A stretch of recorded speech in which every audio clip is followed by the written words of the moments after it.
하나님 말씀 마태복음 5장입니다. 마태복음 5장 17절에서 20절.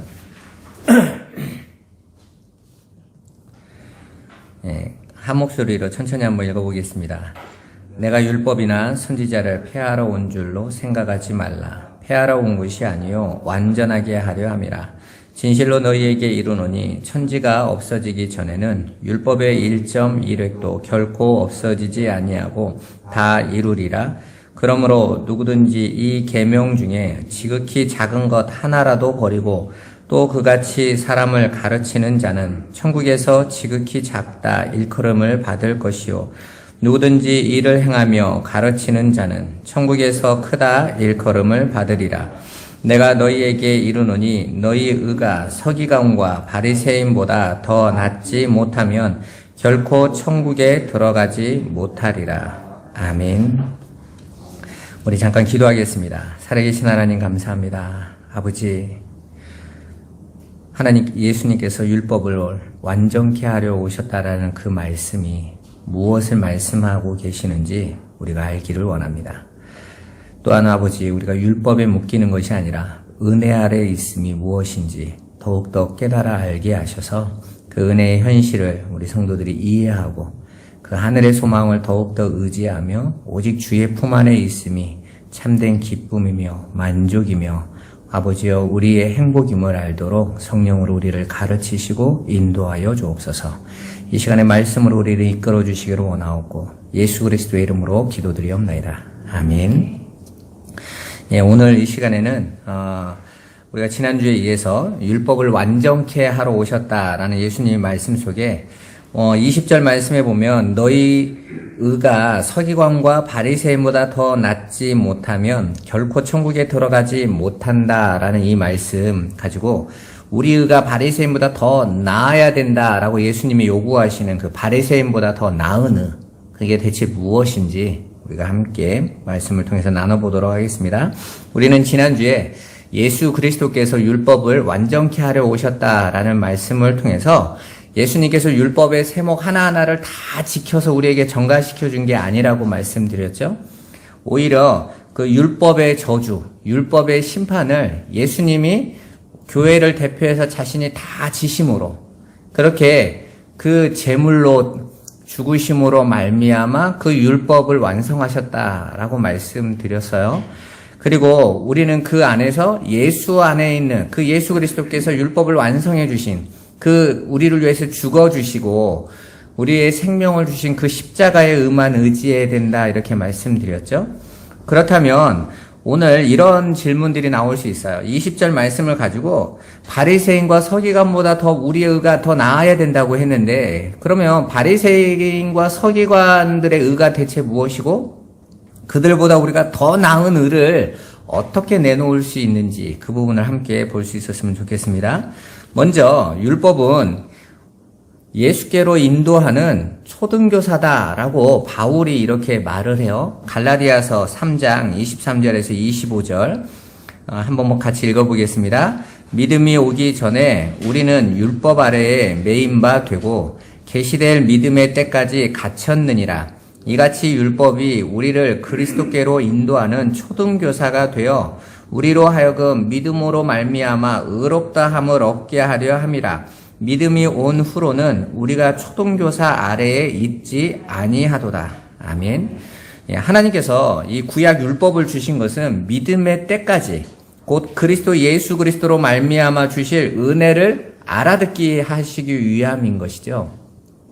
여러분, 사람이요 자유의 소중함을 잘 모릅니다.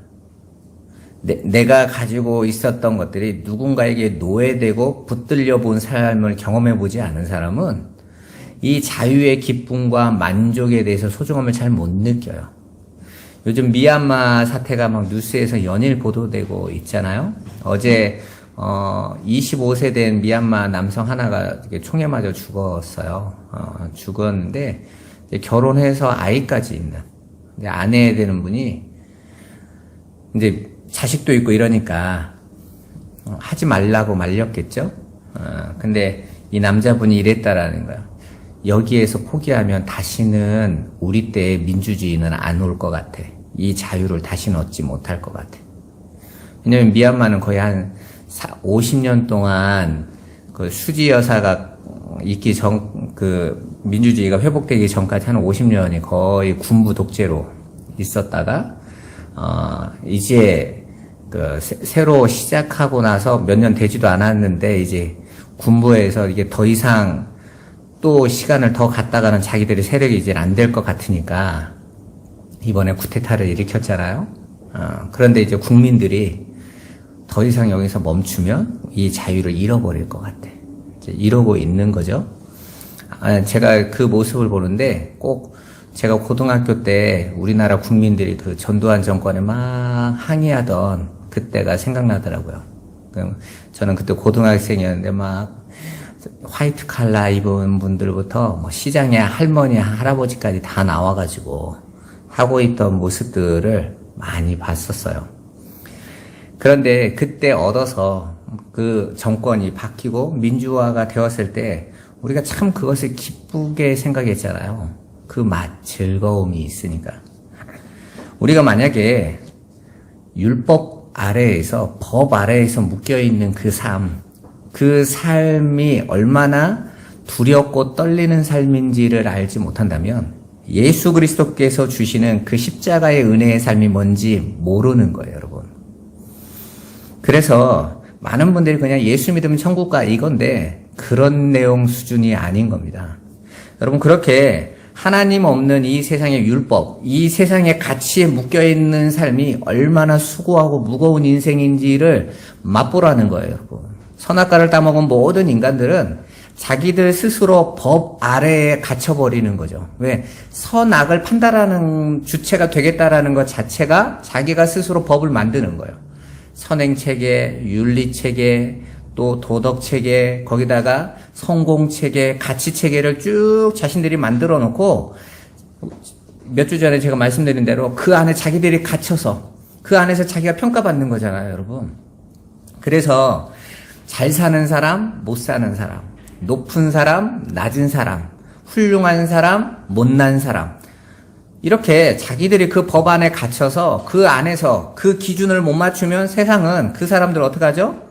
루저라고, 아주 사회에 적응하지 못하는 자, 가치 없는 사람, 이렇게 평가받아요. 그러니까 모든 사람이 그 안에 묶여 살아가죠. 특히 우리나라 사람들이 자살률이 높은 이유는요, 그만큼 많은 스트레스를 받고 있다라는 거예요.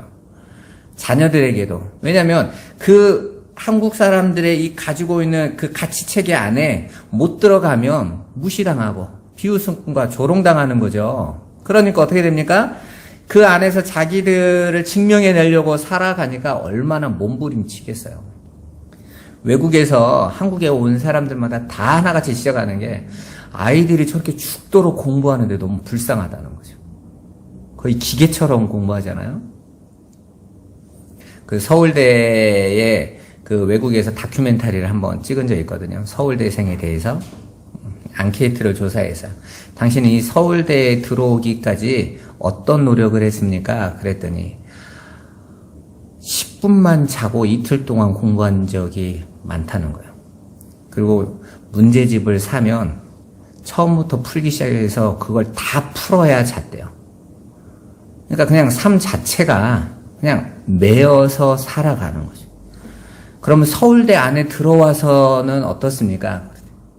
서울대 안에 들어왔는데 내가 바보가 된 것 같아. 나만 가만히 있는 거예요. 왜? 다 1등들만 있으니까.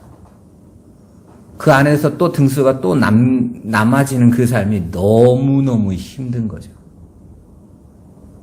그러니까 쉬지 않고 달려가는 거예요. 오히려 이 서울대생들이 외국에 유학 가면 훨씬 자유롭답니다.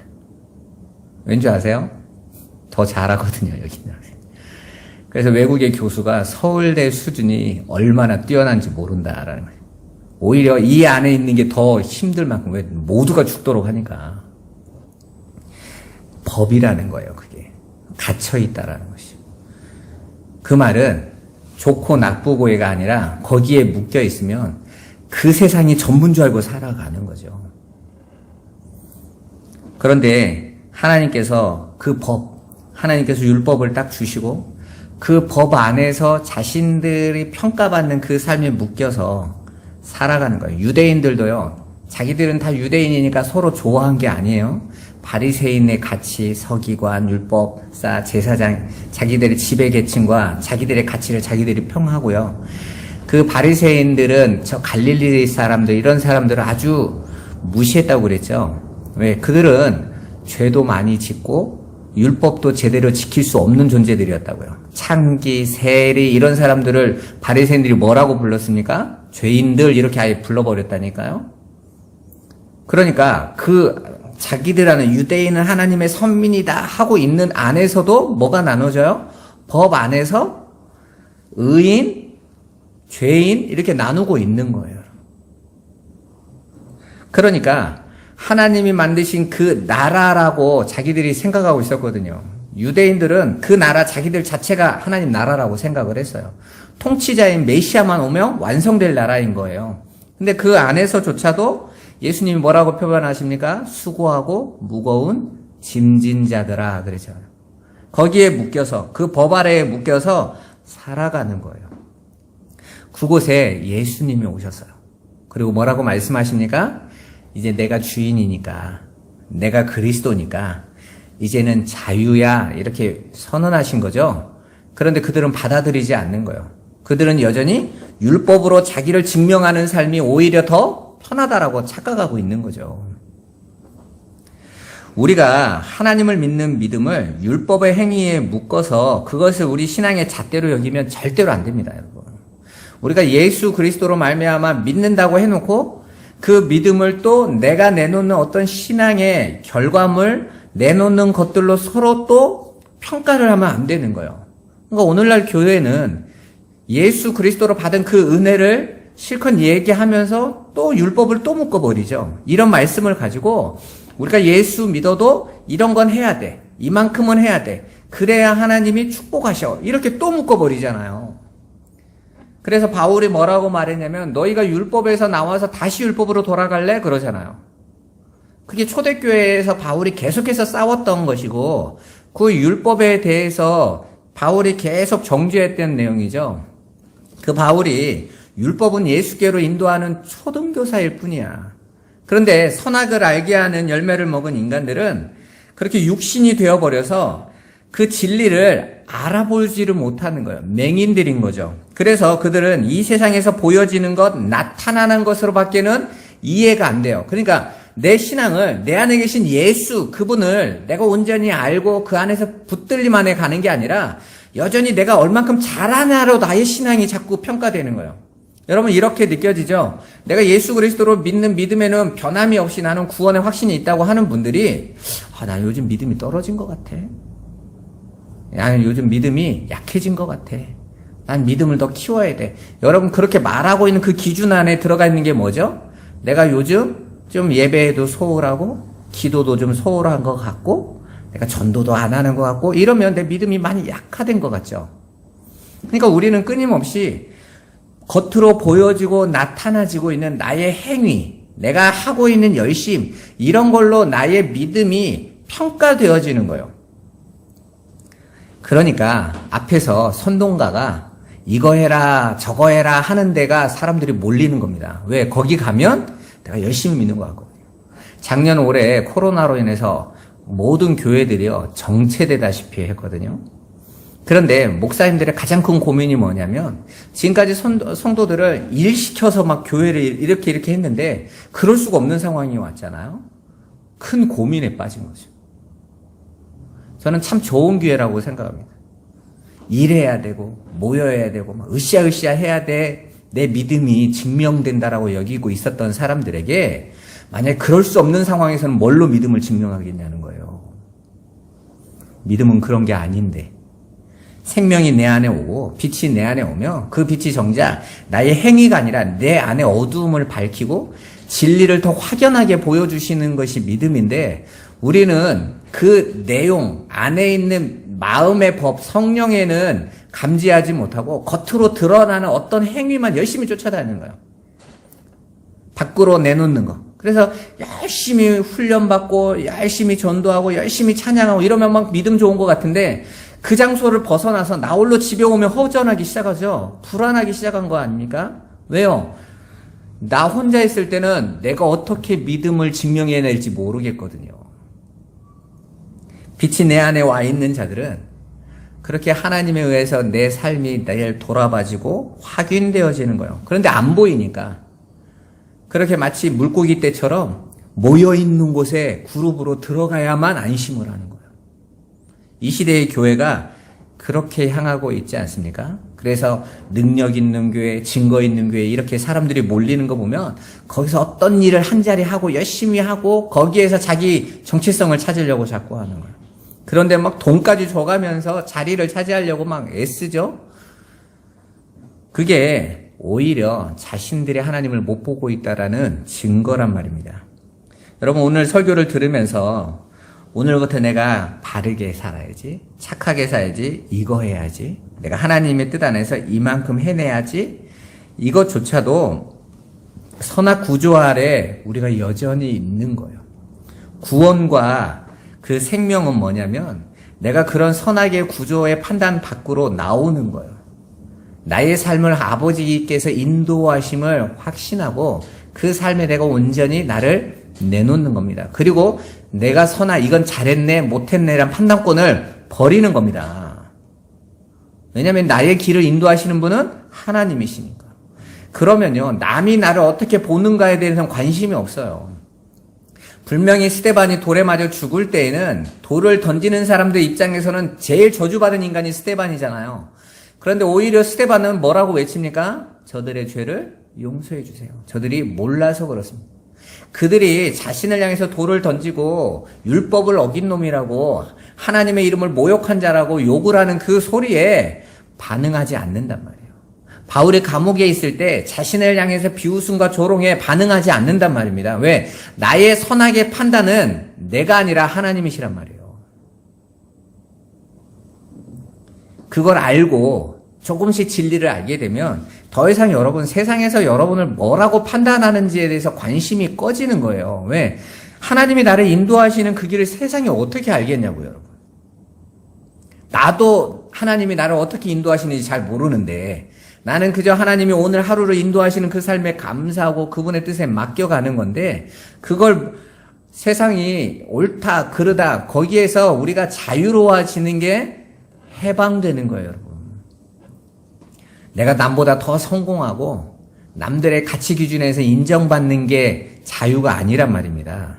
여전히 세상의 가치에 묶여 있으니까 그 안에서 평가받고 싶어 하는 거잖아요. 교회도 마찬가지입니다. 바울은 우리가 여전히 율법 아래에 있는 것에 대해서 초등교사에게 묶여있기 때문이다. 여기서 이 초등교사라고 쓰여진 단어는 전에 번역되기 전에는 몽학선생 이렇게 쓰였었는데 그 로마 시대에 로마가 그 그리스나 이런 데를 정복하고 나서 그리스가 워낙 문화나 교육이나 학문이 뛰어나서 로마에서 귀족이나 이렇게 철학자들이 많았으니까요. 그 사람들을 자기네 집 가정교사로 삼아서 이 초등교사란 말이 가정교사란 뜻이거든요. 그래서 자기 아이가 그 로마에서 자기 주인이 그 아버지가 자기 자식이 성인이 될 때까지 이 가정교사가 가르치는 거예요. 심지어는 가정교사가요 체벌권까지 다 갖고 있었어요. 그래서 아이가 바르게 사지 않으면 그 가정교사가 때리기도 하고 벌 주기도 하고 이러면서 엄하게 키우기도 했단 말이에요. 그렇게 키우다가 이제 이 자녀가 성인이 돼. 성장을 하죠. 그러면 이제 어떻게 돼요? 그 가정교사는 원래 노예예요, 노예. 노예 자리로 가고 거기서 자유로워져요. 두려워하지 않고요. 옛날에 우리 왕조실록에도 보고 이러면 세자나 이런 분들 따로 가르치는 사람들이 있었잖아요. 근데 어렸을 때는 그 신하가 좌지우지하지만 크면 어떻게 됩니까? 이젠 왕이 되고 신하가 되는 거하고 똑같은 거예요. 더 이상 거기에 묶이지 않는다라는 것이죠. 그 말은 저와 여러분들이 이제 복음 안으로 들어와 있고 예수 그리스도 안으로 들어와 있는 것은 초등교사는 거기까지만 인도하는 역할이지 저와 여러분들 여전히 평가하고 붙잡는 도구가 될 수 없다라는 거예요. 근데 오늘날 한국 기독교는요, 둘 다 교묘하게 짬뽕 시켜가지고 그걸요 그대로 섞어서 성도들을요 올가매죠. 그건 아니란 말입니다, 여러분. 그건 하나님의 뜻 안에서 순종하지 못하는 거예요. 여전히 내 힘으로 뭔가를 이끌어 가겠다라고 하는 것이죠. 복음은 우리를 하나님의 아들로 만들어내는 거지 노예로 만드는 게 아니에요. 여러분 요즘 어떤 교회들 보면 목사 말 안 들으면 저주받는다고 해가지고 뭐 벌벌 떨고 이런 데 보죠. 노예가 돼 있는 거 아닙니까 여러분? 신천지 같은 경우도 거기서 나오면 계속 전화하고 협박하고 그런다고 하죠. 왜 그렇습니까? 그건 노예인 거예요. 우리는 하나님의 아들로 만들어내는 이 복음을 잘못 이해하면 그걸로 노예가 돼버리는 거예요. 이단들은 그 자리로 사람들을 많이 묶어가죠.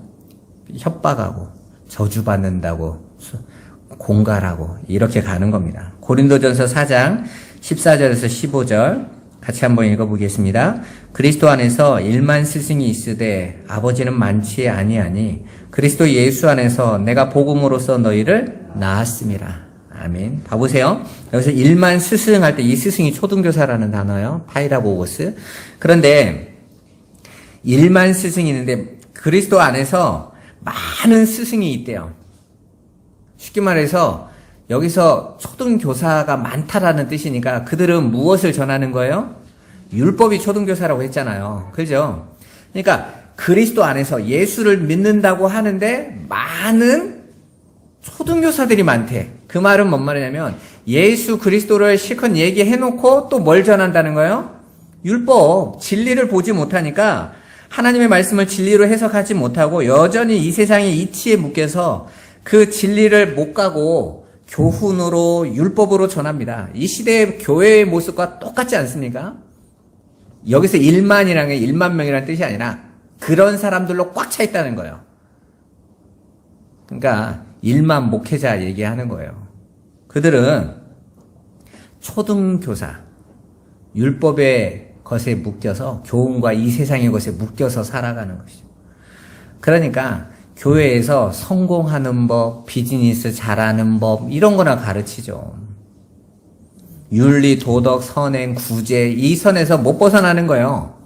그 정도에. 그래서 이 세상에서 우리가 하나님 안에서 얼만큼 성공하고 잘 돼서 교회 좀 키우고 땅끝까지 교회에 세워가는 거 이런 거라고 생각하고 가고 있는 거죠. 그들은 절대로 진리를 보지 못해요. 왜? 초등교사니까. 바울은 그렇게 하나님의 진리를 전하지 못하는 자들을 1만 스승이다 그래요. 그리고 그 스승이 아니라 하나님이 우리를 어떻게 만드신다라고 말합니까? 아버지로 만들려고 하신다. 진리를 올바로 전하고 아들로 세우는 자, 진리 안에 온전히 세우는 자들을 아들이라고 하는데 그렇게 아들로 세우는 자들을 아버지라고 부릅니다. 여자에게 씨를 주는 게 아버지죠. 아내에게 씨를 심어서 아이가 생기게 하는 게 아버지잖아요.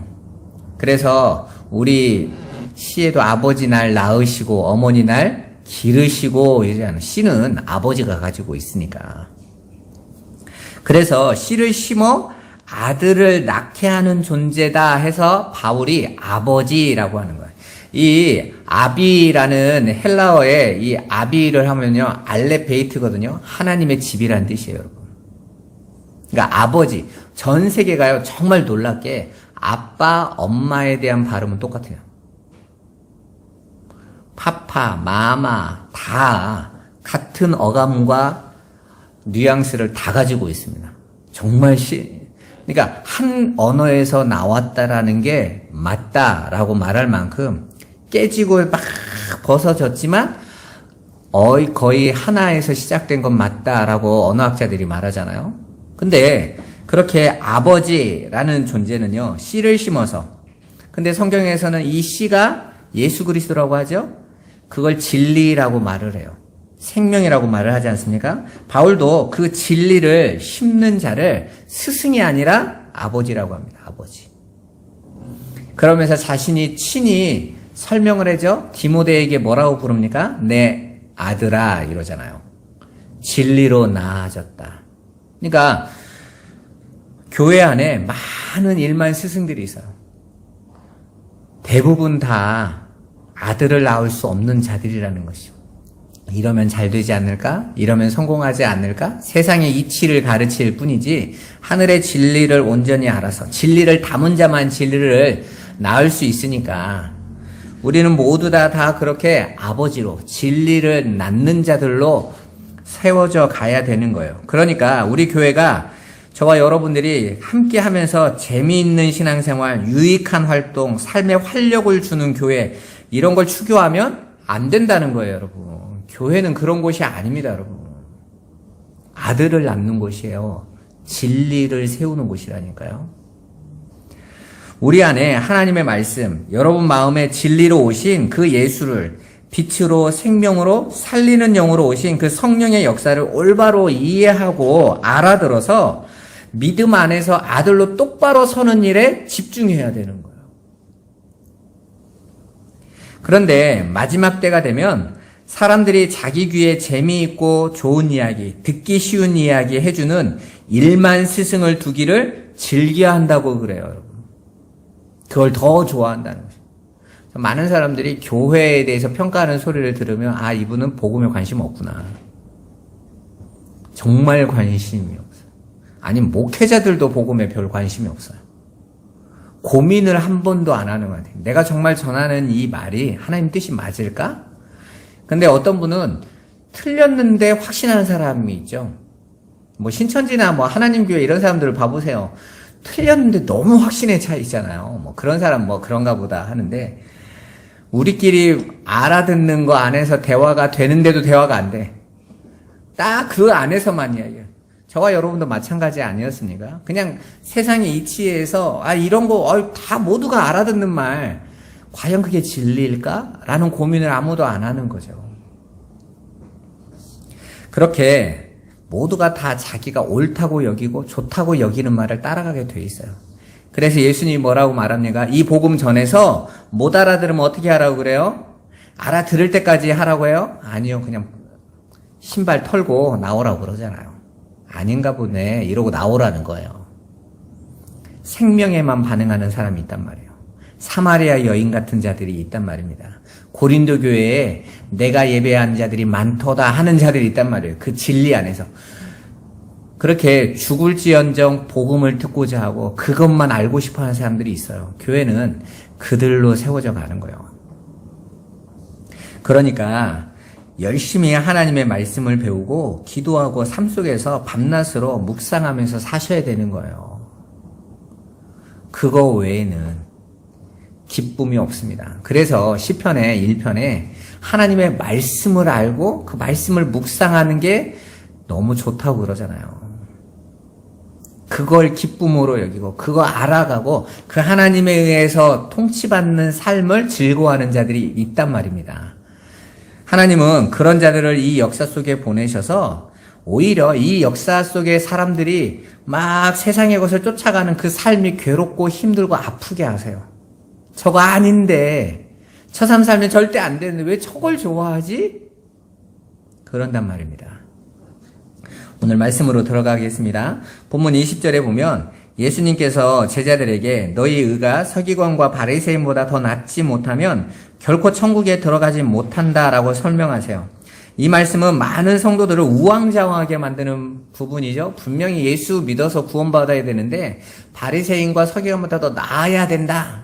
어떤 목사님 이렇게 설교하시더라고요. 우리가 예수 믿었으니까 이제 바리새인과 서기관보다 더 바르게 살아야지. 그런 의미로 말씀하신 거다. 대부분 다 이렇게 설명하시거든요. 그건 여기에서 예수님이 하신 말씀을 굉장히 오해하고 곡해하는 거예요. 더 율법주의로 가자라는 말로밖에 안 들리거든요. 근데 대부분 다 그렇게 붙잡다 보니까 그래요. 분명히 우리는 예수 그리스도의 십자가의 은혜로 구원받았다. 그렇게 성경을 통해서 들었습니다. 그리고 십자가의 은혜가 아닌 다른 것들을 붙잡고 그것 행하는 것이 율법이고 그게 오히려 죄라고 배웠는데 이 말씀에서는 바리새인과 서기관보다 더 의로워야 된다라는 말로 들려지니까 혼동되는 것이죠. 그래서 율법주의자들이 예수를 믿어도 율법은 더 잘 지켜야 된다. 누구보다 더 잘해야 된다. 이렇게 더 큰 올무가 생기잖아요, 여러분. 그래서 일부 학자들은 심지어 바울이 예수의 복음을 자기 것으로 탈바꿈시켰다고 주장까지 하고 있는 거예요.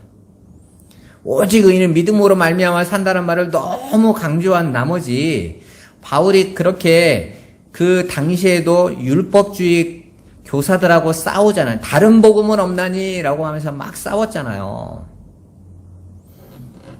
그러면서 심지어는 그 사도행전에 보면 예루살렘 공의회에 가가지고 바울이 그 예루살렘 공의회에 모아놓고 이야기까지 않습니까? 왜 할례 받으라고 하냐, 예수 믿고. 응? 저 이방인들은 지금까지 할례 받지 않고 왔는데 우리는 예수 안에 성령으로 할례 받았는데 왜 할례까지 받으라고 해가지고 이렇게 모두를 힘들게 하냐. 그래서 예루살렘 공의회에서 뭐라고 말합니까? 우리도 지기 힘들었던 거. 그죠? 예루살렘 공의회에서 사도행전 12장에 보면 나오지 않습니까? 우리도 지기 힘들었었는데 그걸 이방인들에게까지 짐지우지 말자 이렇게 공의회에서 결정하기까지 나오잖아요. 그 말은 그렇게 거짓 바리새인이나 이런 쪽에서 들어왔던 그리스도인들이라는 이름을 가지고 와서 또 뭘 가르쳤다라는 거예요? 할례, 율법 이걸 또 지켜야 된다고 가르쳤다라는 거죠. 그래서 바울이 가가지고 예루살렘 공의회에서 이건 아니다라고 부딪히면서 성경을 가지고 논의하고 거기서 나온 결과가 더 짐지우지 마라 이렇게 얘기를 했단 말이에요. 그런데 이 말씀으로 볼 것 같으면 더 잘 지키게 될 것 같으면 8일 만에 할례 받고 이 말이 더 오라가야 되는 거잖아요. 근데 아니란 말입니다. 그런데 우리는 지금까지 많은 사람들이 우리가 받은 복음은 예수의 복음이 아니다라는 많은 신학자들이 있어요. 이건 바울의 복음이다. 바울이 예수의 복음을 자기가 바꿔가지고 한 거다. 근데 그러니까 처음부터 기독교가 잘못됐다 이렇게 말하는 사람들이 많은데 전혀 아니에요. 바울이 뭘 본 거예요? 진리를 본 거라니까요. 진리를. 겉으로 있는 내용이 아니라 안에 있는 진리를 보고 아비가 돼서 아들을 낳는 말씀을 준 거예요. 이제부터 본문 20절에 너희 의가 서기관보다 바리새인보다 더 낫지 못하다라는 말씀 한번 보죠. 여기에서 중요한 단어가 더 낫다라는 이 단어예요. 이건 영어로 better가 아니에요. 같은 차원의 것 중에서 더 나은 이런 뜻이 아니라 헬라어에서 이 단어가 차원이 다른이라는 뜻이에요. 다른 차원이란 말이에요. 다른 차원. 의는 은데 다른 차원의 의인 거예요. 바리새인들과 서기관들이 내놓는 종류의 의와는 다른 종류의 의를 의미하는 단어예요. 그러니까 이런 거죠. 바리새인과 서기관들이 내놓는 의는 뭐예요? 율법을 하나하나 세목들을 다 지켜서 의로워지는 거죠. 그죠? 그래서 예수님에게 왔던 사람들이 어떻게 하면 내가 더 율법 더 지킬 거 또 있나요? 하고 세목을 더 물어보잖아요. 더 지킬 거 있으면 주세요. 내가 그것까지 다 지켜서 영생을 얻는데 도움 받을게요. 당신이 선생처럼 보이니까 하나님의 뜻 안에 더 지킬 게 있습니까? 그래 예수님이 부자관원에게 그러죠. 율법을 다 지켰느냐? 그러다 이건 어려서부터 다 지켰습니다. 더 지킬 게 있나요? 이렇게 물어보잖아요. 그러니까 바리새인과 서기관들이 자신들이 의롭다라고 여기고 있고 의라고 내놓는 것들은 율법의 세목, 조항들을 660가지 거기에다가 그것을 더 잘 지키겠다고 만들어 놓은 2000가지가 넘는 것 세목들을 다 지킬 때 내놓는 게 의예요. 그들이 자랑하는. 다 지켰다라는 것이죠. 그런데 예수님이 말씀하시는 너희가 바리새인과 서기관보다 더 나아야 된다라는 말은 그들이 지키는 세목보다 더 잘 지켜야 된다는 그 세목에 대한 의가 아니라 다른 차원의 의라는 거예요. 다른 차원이 다른 거예요. 차원이. 예수님께서 성도에게 요구하시는 의는 서기관과 바리새인들이 열심히 내놓던 의와는 다른 차원의 의를 내놓으라 라고 말한 거예요. 다른 차원의 의. 그건 무슨 의에서요? 예수 그리스도의 십자가의 은혜로 믿음으로 내놓는 의인 거예요.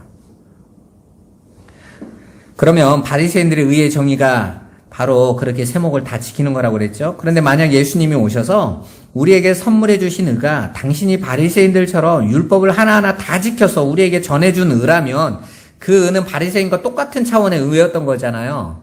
그 의를 우리에게 전가시켜주면 바리새인과 다른 차원의 의를 내놓으라고 하는 이 말씀과 또 충돌이 일어나죠. 다른 말이 되는 거 아닙니까? 그러니까 예수님이 요구하시는 의는 서기관과 바리새인들이 준비하는 의와는 완전히 다른 은혜의 의인 거예요. 은혜의 차원에서 값없이 주어지는 그냥 하나님이 값없이 의롭다 해버리시는 거죠. 내가 열심히 지키고 노력해서 의를 이루는 게 아니라, 그래서 야고보서에 그러잖아요. 너희가 율법을 다 지키면 구원을 얻을 거야. 그런데 100가지 다 지키다가 하나만 삐끗거리면 너희는 100가지 다 안 지킨 게 돼. 다 심판받아. 이렇게 나왔죠. 그러니까 그 은은 다 지켜야 되는데, 예수님이 우리에게 주시는 은은 뭐예요? 우리는 지킬 능력도 없고 아무것도 없으니까 그냥 예수의 피로 확 덮어서 의롭다고 하시는 은. 차원이 다른 의잖아요. 그 얘기한단 말이에요. 바울은 그 차원이 다른 은혜를 이렇게 이야기해요. 로마서 4장 3절에서 8절. 같이 읽어보겠습니다. 성경이 무엇을 말하느냐? 아브라함이 하나님을 믿음에 그것이 그에게 의로 여겨진 바 되었느니라. 일하는 자에게는 그 삭시 은혜로 여겨지지 아니하고 보수로 여겨지거니와 이를 아니할지라도 경건하지 아니한 자를 의롭다 하시는 이를 믿는 자에게는 그의 믿음을 의로 여기시나니 일한 것이 없이 하나님께 의로 여기심을 받는 사람의 복에 대하여 다윗이 말한 바 불법이 사함을 받고 죄가 가려짐을 받는 사람들은 복이 있고 주께서 그 죄를 인정하지 아니하실 사람은 복이 있도다 함과 같으니라. 아멘. 여러분, 성경이 말하는 복은 이 복이에요, 여러분. 이 세상에서 성공하고 돈 버는 복을 얘기하는 게 아니라요, 이 복을 얘기하는 거예요. 불법 안에 있는데, 죄 아래에 있는데, 그걸 그냥 덮어버려. 그게 바로 예수 그리스도의 피의 능력 아닙니까? 가죽옷으로 덮어버려. 그냥 사해버려. 그걸 복이라고 하는 거예요. 복.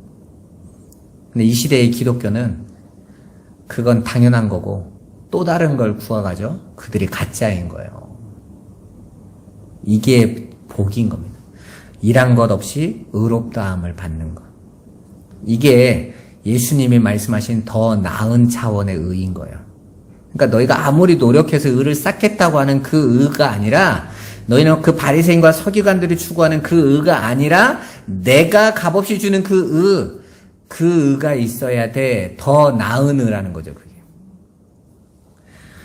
그렇게 100가지를 다 지키다가 하나라도 어긋나면 안 되는 의에 비해서 이 의는요, 내가 여전히 죄인 되었고 내가 아무것도 할 수 없음에도 그냥 덮여버리는 의기 때문에 내 안에서 잘하고 못하고 해야 되는 판단 기준이 아예 없어요. 그냥 일방적으로 주어지는 거기 때문에요. 여러분, 모세가 시내산에서 율법을요 2번 가지고 나오죠. 돌비를 2번 가지고 나온단 말이에요. 왜 그 내용이 다 기록되어야 되는지 생각해 본 적 있으세요? 율법을 처음 받은 율법의 돌파는 모세가 던져서 깨버립니다. 깨져버렸어요. 그리고 나서 그 산 아래에 있는 그 첫 번째 율법 아래에 있었을 때 산 아래에서 우상을 숭배하던 자들이 3,000명이 죽죠. 3,000이라는 완전수예요, 여러분. 딱 3,000명을 죽였다는 뜻이 아니에요. 겁나게 죽였다는 뜻입니다, 여러분. 그러니까 첫 번째 율법, 그냥 그 율법이 세상에 그 법으로 존재하면요, 그 안에서는 다 어떻게 돼요? 다 죽음이에요. 다 죽음. 지킬 수 있는 법이 아니란 말입니다. 그 율법 아래 모든 죄는 다 죄인으로 드러나고, 그렇게 세상에 그 율법이 효력을 발휘하면 다 죽는다라는 거예요. 그래서 구약은 너희들은 그 법 아래에서 너희들은 다 죽은 자다, 이걸 증명하는 게 율법이에요. 그런데 그 율법을 깨버리죠? 왜요? 그 율법이 떳떳이 서 있으면 다 죽기 때문에 그래요. 깨버리는 거예요. 그런데 그 산 아래에 이스라엘 율법을 지켜낼 수 없었던 자들임을 폭로하고 율법이 부서져 버려요. 그게 율법의 첫 번째 율법의 목적인 거예요. 예수님도 오셔서 우리의 죄를 폭로하시죠. 그리고 어떻게 하세요? 죽어버리세요. 예수님이 계속 있으면 안 되는 거예요. 그리고 두 번째로 다시 모세가 율법을 받아오죠? 두 번째 율법 돌비에 써오잖아요. 그런데 그 사이에 뭔 사건이 들어가냐면, 모세가 중보자가 돼서 하나님 앞에 이렇게 말합니다. 하나님, 저들을 생명을 다 거두시려거든 나를 죽이세요, 그러잖아요. 나를 생명책에서 이름을 지우세요. 그러니까 지금 심판받아 죽어야 될 자들 앞에, 하나님의 진노 앞에 있는 자들 앞에 중보자 하나가 낀 거예요. 껴가지고 자기 목숨을 담보로 해서 저들을 살려달라고 하는 거예요. 누구의 모형이죠? 예수 그리스도의 모형이잖아요. 그래서 그 중보자의 기도로 말미암아 하나님이 내가 다시 법 줄게 그러죠. 하나님이 진노를 거두시고 새 법을 주세요.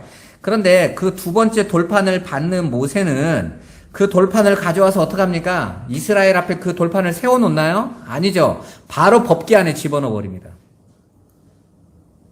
그리고 그 법궤를 해마다 지성소에서 피를 덮어요. 그 법궤가 열리면 어떻게 해요? 법이 밖으로 드러나면, 빛을 내기 시작하면 다 죽어요. 그래서 블레셋과의 싸움에서 법궤를 빼앗긴 다음에 베세메스 사람들이 그 법궤가 돌아오니까 어떡합니까? 구경한다고 열었다가 어떻게 해요? 본 사람들은 다 어떻게 됐다고 그래서요? 다 죽었다고 그러죠. 법이 밖으로 나오면 다 심판받는단 말이에요. 다 죄인이니까. 그래서 법궤가 덮여야 되는 거예요. 그렇게 법궤를 덮고 그 법을 덮고 있는 그 뚜껑을 시운좌, 은혜의 보좌 이런다고요. 그게 법궤 뚜껑이에요. 의자라는 뜻이 아니라 뚜껑이거든요. 거기에 계속 해마다 1년에 한 번씩 대속죄일에 어린 양의 피를 가지고 가서, 염소의 피를 가지고 가서 쏟아 부어요. 피를 철철철 붓는다고요. 그 생명으로 구원을 받는 것입니다. 그렇게 두 번째 돌판이 바로 법궤 안에 들어가고, 그 다음에 어떻게 합니까? 그 법궤, 그 법이 이스라엘을 이끌고 다녀요. 제사장들이 그 돌판이 들어가는 법궤를 메고 전쟁이나 진행을 할 때 항상 어떻게 합니까? 앞장서 가죠. 요단을 건널 때 누가 제일 먼저 요단강으로 들어갑니까? 법궤를 맨 제사장의 발이 요단의 발을 먼저 담그매. 지켜가 아니라 이제는 법이 그들을 이끌어 간단 말이에요. 이끌어가요. 그들의 삶을. 여리고로도 그들을 이끌어 간단 말이에요. 예수 그리스도께서 이제는 그 전까지는 율법으로 지켜라 그랬는데 그리스도께서 이제 당신이 생명의 법이 되셔서 마음의 법이 되셔서 성령의 법으로 오셔서 우리 안에 오시잖아요. 그분이 우리를 이끌어 가신단 말이에요.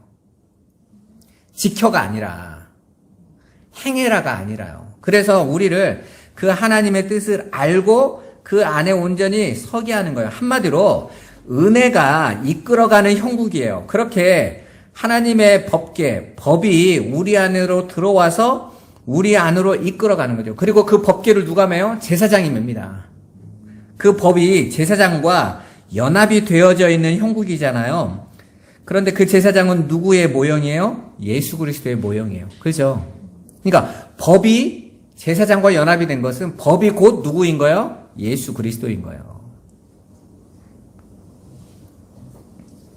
그래서 그 법이 우리를 이끌어가요. 항상 연합되어 이스라엘을 끌고 갑니다. 그렇게 요단도 여리고도 이스라엘이 법을 지켜서 요단이 갈라지고 여리고가 무너지는 게 아니라 법이 그들을 이끌어서 그 광야길을 인도하는 겁니다. 그리고 그 요단을 가르는 거예요.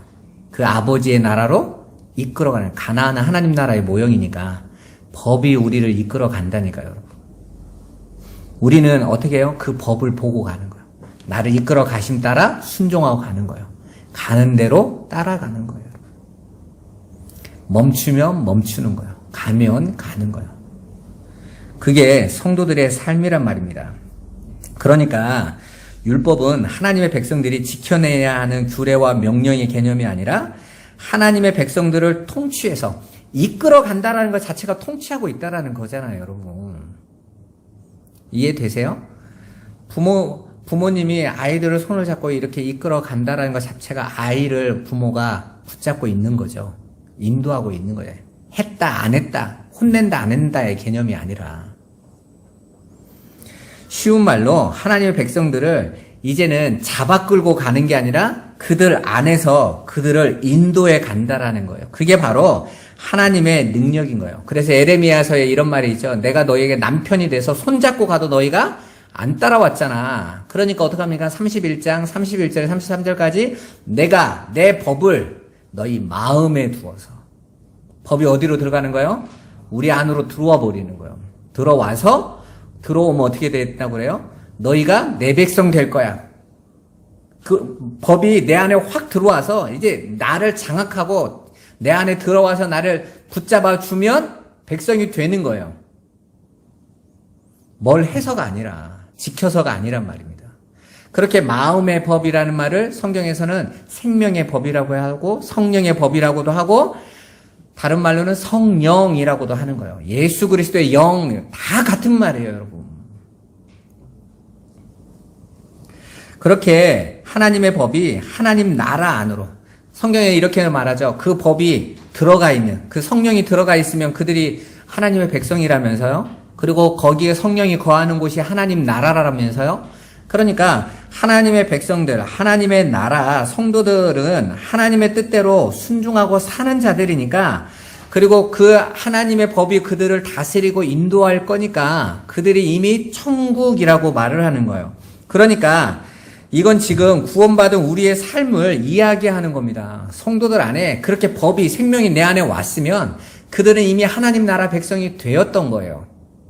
뭘 지켜야 하는 게 아니고요. 근데 오늘날 기독교는 끊임없이 우리가 예수를 믿어도 이건 해야 돼로 자꾸 나오잖아요. 아니요, 법이 내 안에 오면 끝난 거예요. 그리고 법이 나를 주장하실 거라고요. 그렇게 나를 이끌어 가시는 그 법, 그 성령, 그 생명이 뭔지를 부지런히 알아가는 겁니다. 진리로 확인해 가는 거라니까요. 그런데 그 진리로 알아가고 확인하는 것이 이 세상에 어떤 보상이나 이런 걸로 주어지는 게 아니라고요. 오히려 내가 이 세상의 것을 쫓고 있었던 나의 어두움들, 선악의 체계 안에서 세상의 것으로 가치를 평가받으려고 했던 나의 옛사람들이 악한 거였구나를 깨달아가는 거예요. 정반대를 지금 쫓아가고 있는 겁니다. 하나님 나라의 개념은, 국가는 국민, 주권, 영토잖아요. 하나님의 백성들이 하나님 법에 의해 통치받는 곳이 바로 나라죠. 하나님 나라 아닙니까? 그런데 하나님의 통치가 시행되는 하나님의 영토가 지금 성도들 자신이잖아요, 여러분. 여러분 안에 성령이 들어오셨으니까. 그 법이 들어온 거니까. 그러니까 여러분 개개인이 다 하나님 나라인 거예요. 하나님 나라인 여러분들이 모여있는 교회가 보이고 있는 하나님의 나라인 거예요. 구원받은 우리가 하나님의 성전이고 나라니까 바로 저와 여러분 안에서 일어나는 일을 예수님이 말씀해주고 계시는 거예요. 저와 여러분 안에서. 그러니까 당연히 팔복의 내용은 성도인 저와 여러분들에게 지금 진행형으로 계속 나타나야 되는 일이 되는 거죠. 그게 천국이란 말이에요. 그게 하나님 나라라는 뜻입니다. 오히려 이 세상 사람들이 가고 있는 그 길로 여러분이 괴로워하셔야 돼요. 이 세상 사람들이 추구하는 행복 가치관, 성공 가치관, 자기 증명의 삶, 이 삶이 여러분에게 날마다 나오잖아요. 여러분이 남보다 조금 더 아는 거 있으면 그거 말해주고 싶잖아요. 나 있어. 드러내고 싶잖아요. 요즘같이 자기 PR 시대 아닙니까? 제가 금요일 날도 얘기했지만 내가 어렸을 때 봤던 TV 처음 나왔었던 그 요리 프로그램 했던 분이 몇 년 전에 나와가지고 내가 그때 제일 잘 나가던 사람이에요. 옛날에 그분 그런 분은 아니었는데 이젠 시대가, 옛날에는 이렇게 내가 잘해도 아유 별거 아니에요 이래야 겸손을 내놔야 되는 시대였는데 지금은 어떻습니까? 나 내놔, 나 알려, 나 잘났어 이래야 멋진 시대가 되니까 한 60이 넘으신 분이 그런 자랑을 하는 거고 깜짝 놀랐다니까요. 세상에 이끌려가고 있는 거죠. 묶여가고 있는 거죠. 미국에 요즘 센세이션을 내놓고 있는 양념이 하나 있는데요. 우리나라 거 김치 시즈닝이라고 해서 김치 양념인데 이렇게 뿌리는 거예요. 우리나라는 그냥 김치 얹어 먹는데 그 사람들은 피자나 이런 데다가 그걸 뿌려 먹는데요. 이 새콤한 맛이 너무 좋다고. 그런데 원래 가지고 있었던 그 비슷한 걸로 일본에서 만들어서 아주 그 시장을 장악하고 있었던 게 있었는데 그 미국 사람들도 그랬대. 저건 못 이겨. 지금 워낙 오래됐어. 그런데요, 마치 우리나라 같으면 다시마 같은, 미원 같은 자리를 찾고 있었는 게 있었는데 1년 만에 단번에 앞질러 버린 거예요. 미국 방송부터 이거 너무 좋다고 해가지고 집집마다 사기 시작해가지고 아마존에서 완전한 1위가 되는, 골목마다 이제 마트마다 다 진열되는 상품이 돼버린 거예요, 그게. 근데 그걸 개발한 우리나라 자매가 있는데 언니하고 동생인데요.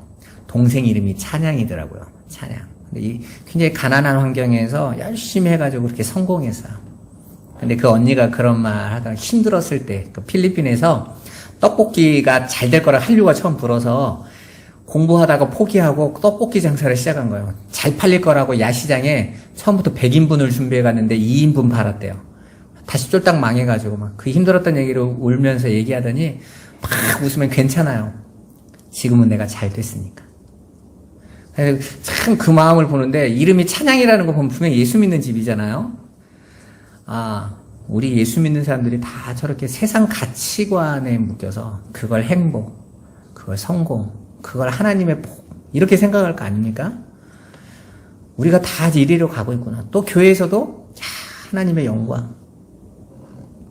내가 거기에 묶여 있으니까. 나 그 옛날에 힘들고 고생했던 거에 눈물 나고, 이제는 이게 됐으니까 좋고, 내가 여전히 뭐에 묶여 있다라는 겁니까? 이 세상 사람들이 똑같이 가고 있는 그 길에 묶여서 그 안에서 내가 늘 수고하고 무거운 짐을 지고 가고 있다라는 거잖아. 잘 되고 못 되고가 아니라 우리가 그 가치관 밖으로 나와서 우리가 예수로 기쁘고 하늘의 것, 영원한 나라를 사모하고 가야 될 하나님의 백성들이 정작 세상의 것 안에서 울고 웃고 살아가는 거예요. 그걸 예수님이 수고하고 무거운 짐이라고 말을 하고 있는데, 여전히 그렇게 하다가 그 사업 망하면 또 어떻게 되게요? 그 일이 도태되어지고 무너지면 또 어떻게 됩니까? 그럼 또 절망하겠죠? 나는 아무것도 아니었나 봐 하고 또 내려가겠죠? 여러분, 우리는요, 그 세상이 내놓는 좌우, 내놓는 것에 흔들리지 않는 진리 안에 있는 하나님의 백성들이에요. 그것이 우리를 흔들 수 없는 자들이란 말입니다. 천국은 흔들리면 안 되는 곳이잖아요. 하나님 나라는 세상의 것에 왔다 갔다 하는 게 아니잖아요. 근데 왜 예수 믿는 사람들이 한 주간의 삶에 왔다 갔다 합니까? 자신들이 천국에 없는 거예요. 아니, 천국을 오해하고 있는 것이죠. 그래서 대부분 사람들이 죽어서 가는 천국이 육신적으로 이 땅에서 못 해봤던 거 다 해보는 좋은 거, 이렇게 생각하는 사람이 대반입니다, 여러분. 더 이상 이 세상의 가치관에서 놓여지는 거예요. 그리고 저와 여러분들이 지금 그걸 하나하나 놓고 가는 거예요. 그리고 그 진리, 아버지께서 약속하신 그 하늘의 약속, 그 언약이 여러분 안에서 기쁨과 평안과 안식을 주는 겁니다. 그게 바로 하나님 나라인 거예요. 그래서 성도만이 이 세상이 다 선하다고 우기면서 쫓아가는 그 세상의 것으로 자기를 채우려고 살아갈 때 그 안에서 우리가 얼마나 공허하고 불행한지 이 역사 속에서 깨닫고 하나님 통치 속으로 우리를 이끌려가면서 때로는 힘들고 싫지만 하나님의 뜻대로 가는 삶이 진정으로 기쁘고 평안한 삶인 것을 경험하는 거예요. 조금씩 맛보는 거예요. 그 삶으로 예수를 드러내고 전파하는 증인들인 것입니다. 그래서 솔로몬이 이야기하잖아요. 내가 다 맛봤는데 헛되니 다 헛되다라고 말을 하고 있는 거예요. 만약에 이 세상의 가치의 복을 하나님 백성의 복이라고 한다면 솔로몬은 행복하다고 했어야 되는 거예요. 그런데 세상이 추구하고 있는 모든 최고점을 가보고 나서 공허하다 그랬잖아요. 그러니까 하나님 백성들의 삶은 저와 여러분들, 하나님 내가 예수 잘 믿는데 나에게 성공을 주셨어요, 나에게 돈을 주셨어요가 아니라 이것 줄 알았는데 이것도 헛된 거였어요. 이 돈인 줄 알았는데 이것도 헛된 거였어요. 하나님만이 진짜였어요. 그리로 가야 되라고 맛보라는 게 인생인 거지, 오히려 예수를 목줄 잡고 하나님 이거 해주세요 저거 해주세요가 아니란 말입니다.